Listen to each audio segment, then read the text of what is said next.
Hello, my name is Ash, a counselor in training. This is my Relatable study podcast for individuals who need help studying for their NCE, CPCE, and other related counseling exams.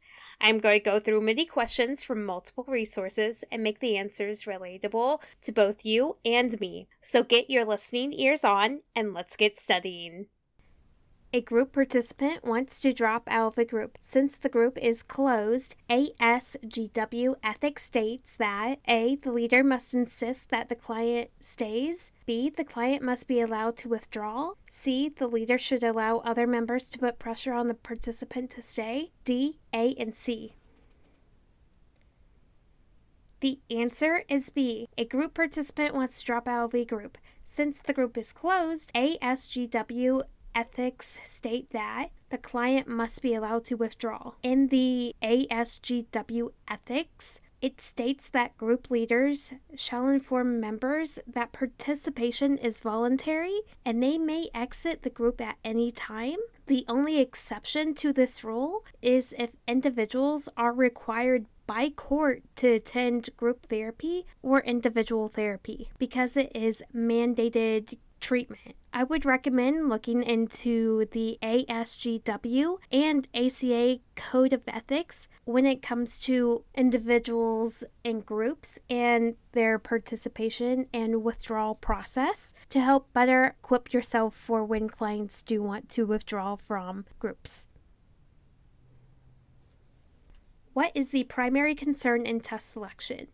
The primary concern in test selection is the client's wants and needs. Out of all these considerations, the mental health care provider will need to make an informed decision about which psychometric techniques and tests to apply for this client. The provider should suggest testing if there is a need to gain further information for the client, but testing is not necessarily required.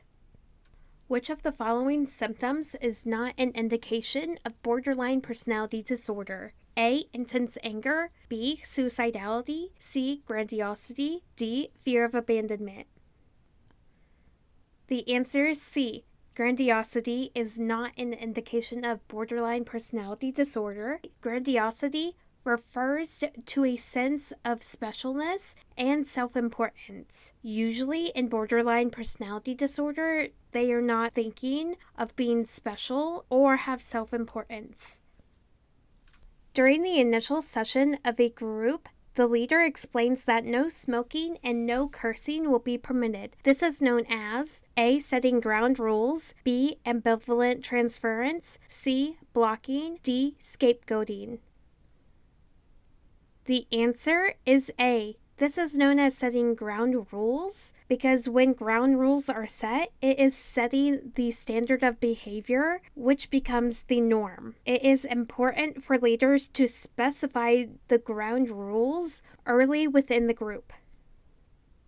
What is the difference between norm referenced and criterion referenced tests?